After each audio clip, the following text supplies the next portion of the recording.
I'm Dr. John Gartner. And I'm Dr. Harry Segal. Welcome to this preview of Shrinking Trump. On this show, we begin by looking at the crisis in Ukraine, the difficulty that Pete Hegseth has gotten himself into with delaying arms exchange with Ukraine, and also the ways in which Trump is reacting to Putin, making him look weak on the world stage. We also look at the really discouraging trends in the Supreme Court to help Trump amass more power, ironically, as he is cognitively deteriorating. So that we see these two lines crossing on a graph, that as he is amassing more and more power, he's actually losing more and more of his faculties, and that this is a very, very dangerous combination. Lie down on the analytic couch, close your eyes.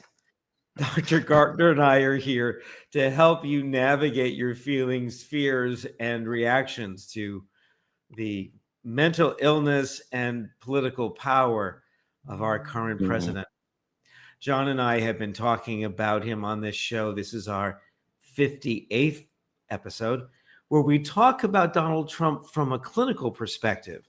We do review the politics of the week, but we try to do that as best we can through understanding his symptoms. And those symptoms include cognitive decline, which we see in many ways, in his lack of self-regulation, his tangential thinking, his lack of impulse control, which was never a strong suit to begin with. Mm-hmm. On top of what John and I refer to as his severe personality disorder, which is what we call malignant narcissism, and that involves lack of empathy, criminal behavior, the need to control everything, and the need to punish enemies. Does that just about say it, John? Yeah, no, very well. That's a good encapsulation. And you know, one phrase that you used is we're watching him amass power as he actually loses faculties, and it really is a kind of extraordinary. You know, I'm looking at the curve. You know, we in science we like to do a lot of charts and graphs. You know, I'm seeing these two lines crossing as he's amassing more power, and that's a lot of what we're going to talk about today, especially with regards to the Supreme Court. But at the same time, we're seeing more and more evidence of his deterioration, and it's a very shocking and frightening combination. And his deterioration is not affecting his base. It's not affecting the behavior of his the legions of Republicans in Congress who are scared of him, who are cowed by him. It's not affecting world leaders who he's intimidating and basically blackmailing and threatening. But we're still seeing the deterioration happen. And I agree with you, John. It's almost like a kind of a race between how much power can he get while he has less and less ability to process information and to express himself. Well, I mean, as he becomes more, even more recklessly deluded, the controls around him are dissolving, so that there's really virtually no barrier between his having an insane thought and committing an unspeakable action. Yes. And as we've talked about, he believes every thought he has is golden. So he doesn't. Exactly. It's another reason why he doesn't self-regulate. Why should he? He's a genius in his own mind. He's a genius in his own mind. Exactly. Because I've got a very good brain. I got my relative was at MIT. Got a very good brain. When I passed the dementia screening test, they said they'd never seen anything like it. It was like incredible. They wanted to write a paper about it. If we're correct, he has a deteriorating cognitive problem, right? And what we're seeing is the normalization of it.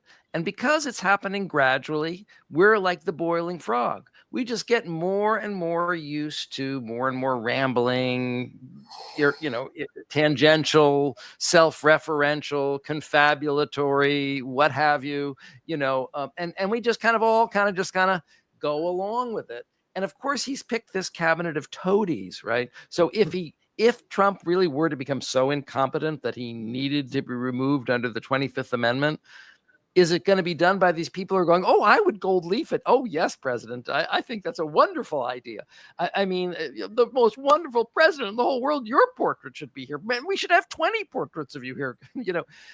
So with these worshipful toadies, right, as he starts to deteriorate more and more, right, and express more frankly, right, in a more florid way, his thought disorder, I think they're all just going to nod their heads with a stupid fake smile on their face. Absolutely, especially Linda McMahon, the Secretary of Education who ran a worldwide wrestling organization. Right. Oh, it's the Secretary of Ignorance, really, but you can't make this stuff up. Can't make this stuff up. So anyway, I just want to make this point because the press is not looking at these things, but I wanted to congratulate the Washington Post on this long form article where they really exposed the rambling, kind of irrelevant, discursive nature of his mentation, but also seeing it in the cabinet. This is the group that would have to remove him, right? And what we're realizing is it's never going to happen. Never. Right? Never. No matter how inane and thought disordered he is, no matter how crazy the things are that he says, they'll just smile stupidly and go along with it. The other thing beyond the Hegseth mini drama, though, and the more important issue is the drama going on between him and Putin. And as much as I've always said, he's Putin's bitch and, beginning, middle, and end of story, I think now he is asserting himself. Okay. It's like it's like, listen, Bugsy brought you up in this game. He goes, yeah, well, that was then, but I'm taking over now. See, so he's flexing his muscle. Okay. And some of this back and forth with the weapons, you almost see Hegseth could almost be forgiven for being confused as he's going either colluding with Russia or getting annoyed with Russia because they're not going along with his Nobel Prize plan. Then he gets into, no, now we're going to send weapons and now we're going to have sanctions and now we're going to send them Patriot missiles. So he's going back and forth as it affects his mood with Putin. You see what I mean? So it's much more fluid and impulsive. I had a conversation with Putin. He gave me a lot of bullshit. Send those. What? You didn't send the missiles already? John, let's play the clip and then talk about it. Okay, let's just take a look at it. So this is Trump talking about Putin over the last week. We get a lot of bullshit thrown at us by Putin, for you want to know the truth. He's very nice all the time, but it turns out to be meaningless. Do you want to sanction him? Lindsey Graham has a sanctions bill on Russia. Do you want him to move ahead with that? I'm looking at it, yeah. No, I'm looking. The Senate is passing and passed a very, very tough sanctions bill. Yeah, I'm looking at it. And you'd sign that? It's an optional bill. It's totally at my option. They passed it totally at my option and to terminate totally at my option. And I'm looking at it very strongly. And now that's threatening Putin. Yeah, that's saying I can. He's authorized the Senate to do it. The Senate said they'll have it passed in a week or so. And it's interesting. He said that he's very nice, but it's meaningless. That's a very intentional put down. Fascinating to watch him turn. And John talks about Trump being a kind of an agent of Russia, and I've always believed that Putin has dirt on Trump. That Trump is afraid of stuff being exposed. But one thing we have to think about is, as Trump becomes more and more convinced that he's all powerful, he's going to care less and less what Putin can do with it. I mean, if Putin exposes some corruption, some money laundering, Trump thinks, well, I'll just say it's not true. What's Mhm, with this? No mhm, Congress is going to impeach me. There's no one's mhm, going to prosecute me. He has less and mhm. less to fear from Putin than he used to. Well, that's true. Harry, I think if they release the PP tape, it would be fine. It'd be I fine. think so too. I think so I too. don't think it would really change anything. No, he'll say, well, it's not me in the tape. That's just an Yeah, just a AI. lie, He'll even just though it'll be lie. obvious. Yeah. It's like obliterating Iran's nuclear program. He just It keeps is saying it. because it is because I say it is. It's a not I think therefore I am. It is because I say it is. It's kind of it exists because I think it exists because I think it. Not Right, I right. think therefore I am. The universe exists because I think it. Well, But you're right. the truth is But what you're I right say about it is. that. Yeah, Yeah. the truth is what I say it is. I mean, that's Um, really it, isn't it? Yeah, well, it's even more, but I think it, therefore it is. That's what you're saying about him is his grandiosity. If he has a thought, it has to be true, It right? has to be. It has to be true. But so you make a good point. Putin really has less on him, right? And it really does anything he exposes he could absorb actually. Um, I believe. I don't think there's I anything do too. actually that could come to light that would dislodge him. Um, but at the same time, actually, in some ways, this is a lot more frightening. I thought that Donald Trump being a Russian asset was the worst that it could possibly be. Like that, it couldn't get any worse than that. But I was wrong because if Donald Trump starts to think that he's a Putin rival, okay, if this is the moment when Hitler says to Stalin, "We're not friends anymore. All those little sweet nothings you spoke into my ear, now I realize we're meaningless. And I feel so powerful that I feel I can take over all of Europe, Western Europe, Eastern Europe, because I'm so grandiose and insane. I think I can take over everything." Well, that's actually a very dangerous place for Trump to be. I mean, think about it. World War One. I still don't understand that whole how World War One got started because some guy got assassinated on a bridge. But things have a way of getting out of control, right? And dominoes. So we actually could be in a position where something could get out of control through a miscalculation, through a crazy, Well, demented order. I think you're absolutely right. But the one place I disagree with you is that Trump doesn't want to invade Europe. Putin wants to invade Europe. Putin wants to invade Poland. Putin wants to reconstitute the Soviet Union.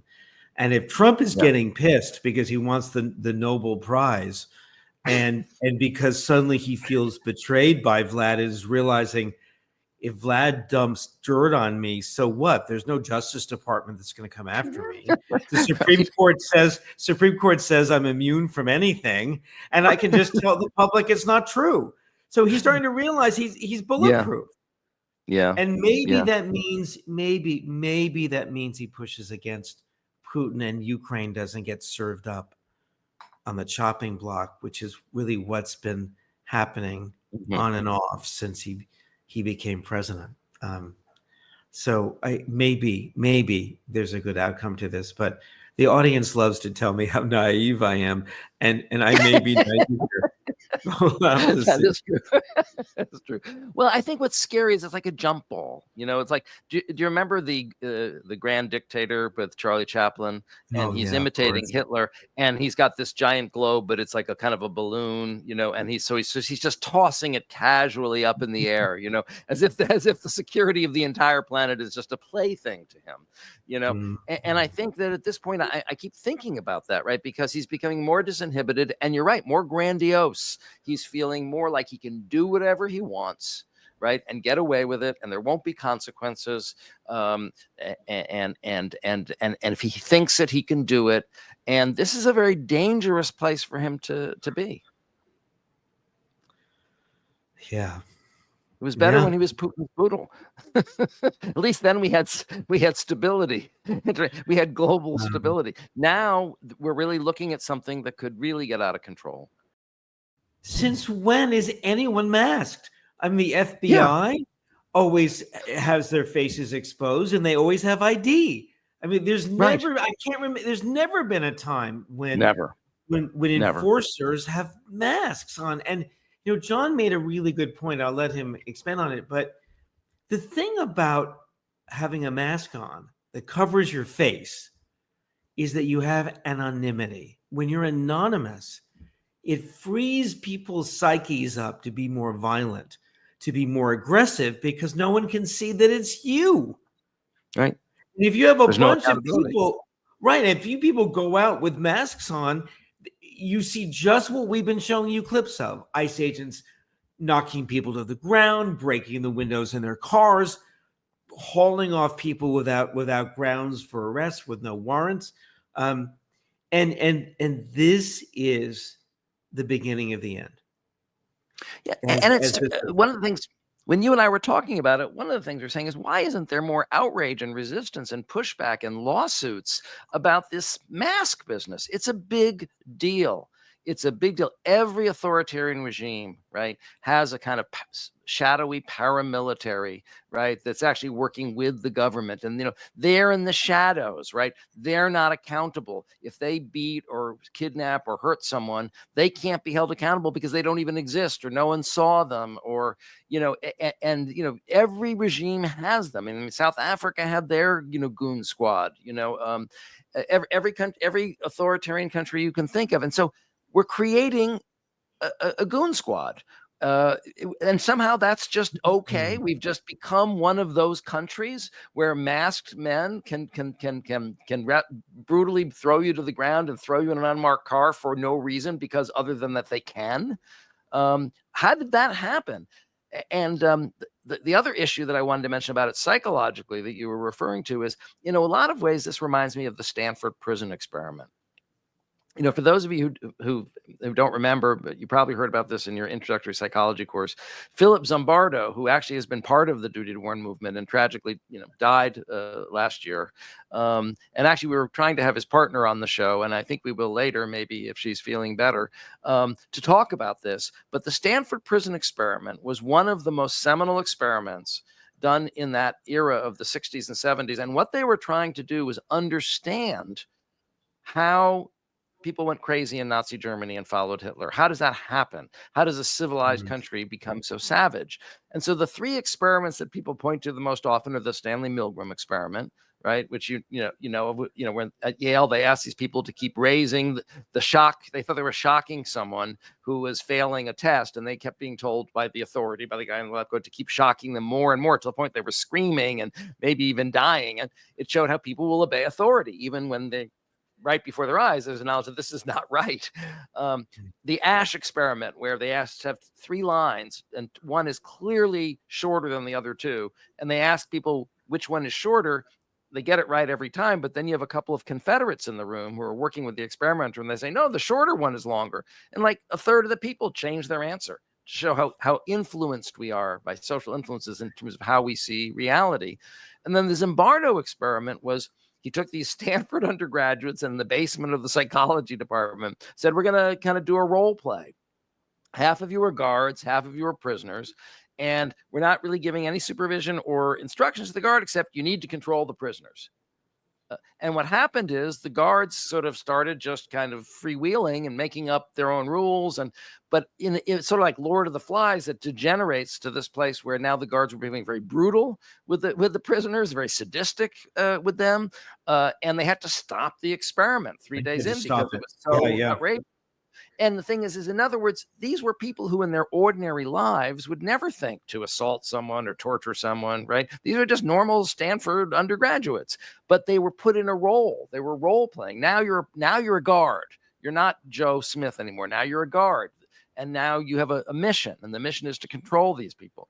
Well, putting a mask on is taking away that person's identity psychologically. It's also taking away their accountability legally, right? So they can really do whatever the heck they want and get away with it. So that unleashes their id in and of itself. But also psychologically, they're being inducted into a new role. Right? We are ICE.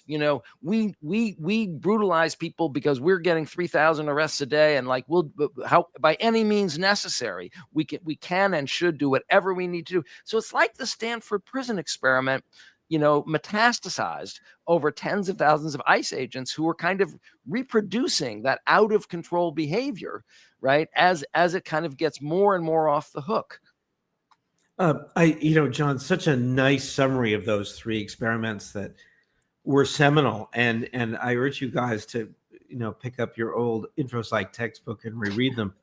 I do want to make one quick comment as an old psych professor that I am, which is, John referred to the id. Well, a lot of people like to reject and make fun of Freud and diminish him by saying, oh, the ego, the id, and the superego. Listen, Freud was a biologist, and what he was arguing was that we are inherently aggressive animals, that we learn through laws and customs and social contract not to enact violence upon one another. And there are always people in every society that do it anyway, and they're usually labeled criminals. If the country has to go to war, then soldiers are taught to think of the group as primary and to kill and be killed in battle. Human beings and women, even though women weren't soldiers until recently, they're just as susceptible. They can be just as deadly, just as powerful. And Freud was saying we have to be mindful of our natures. And John is really, I would just take his point and say, if you take people and you have Stephen Miller saying every group has to arrest, there has to be 3,000 arrests a week. One thing that Trump did was he took away temporary protective status for immigrants who had the right to be here. He rescinded it, then arrested them all and sent them off into prisons. That's what he did to get those numbers up. And if you ask people and you give them access to weapons and the permission to inflict violence and the anonymity to inflict violence, the aggressive nature of human beings will emerge. We're also capable of love and morality and good behavior and good intentions. I'm not saying we're all doomed. But I remember I was once in a dinner party where someone said, we descended from the apes. And some really smart aleck at the table said, no. We are apes. We're just fancy apes. And so we have to be mindful of the human nature, which says we can be vicious and violent. And by the way, put someone in a prison, lock them in a prison, they'll get violent really quickly. Go to war, invade another country, then there's going to be murder and rape. It happens every war. Doesn't matter how good you think people are. You put them in a battle and they will murder and they will rape. It just happens. And one of the very powerful determiners of that is authority, the higher authority. In other words, if a country goes to war, right, we lose our inhibitions about killing if we feel like we're doing it in the service of our country and in accordance with what the authorities are telling us to do. One of the things about the Rwandan genocide, which is one of the horrifying genocides where over a period of like 2 or 3 days, one part of the population sort of hacked another part of the population to death with machetes in large numbers. A million. It was because a million people were killed. A million. And what started it was the official radio station of the government started broadcasting the orders to kill the Tutsis, telling the Hutus to kill the Tutsis. So in other words, they were literally, the entire population was receiving orders from the central government. Same thing with Serbia, and its atrocities. And so what's important to understand is when the authority tells these people to do bad things, they're going to lose their disinhibitions very quickly, right? And you notice, meanwhile, the alleged justification for these ICE agents wearing these masks is that they've been doxxed. That's what Pam Bondi said in the Senate. We were watching this a couple of weeks ago. And actually, Senator Peters didn't actually challenge her on this. He was just challenging her on why don't they identify themselves. But he said they're masked. They're not identifying themselves. So if they try to throw you in a truck, shouldn't you resist? Isn't that what a normal person would do? He has no way of knowing these people are actually federal authorities. but he did. She said, well, they have to wear masks because they've been doxxed and they've been persecuted. And bullshit. Why isn't anyone challenging that? How many of them have been doxxed and persecuted? Between 2 and 0. Meanwhile, thousands of people are being brutalized in the streets, and yet we're accepting this. How could anyone let her say that? That is like the most. It was the worst case of disingenuous fascist talk. Right. Oh, we have to. I mean, what else can we do, John? We have to wear masks and be marauders and beat people up and disappear them. So that's our preview of this week's show. But don't just watch the preview, watch the whole thing. The show drops every Friday at 3 p.m. Eastern Time on the Really American Network. That network, you can find it on YouTube. And after it live streams at 3 o'clock on Fridays, you can then watch it anytime. And you can also listen to it on Spotify and Apple Music or wherever you get your podcasts. So stay tuned. Join us. We hope to see you there.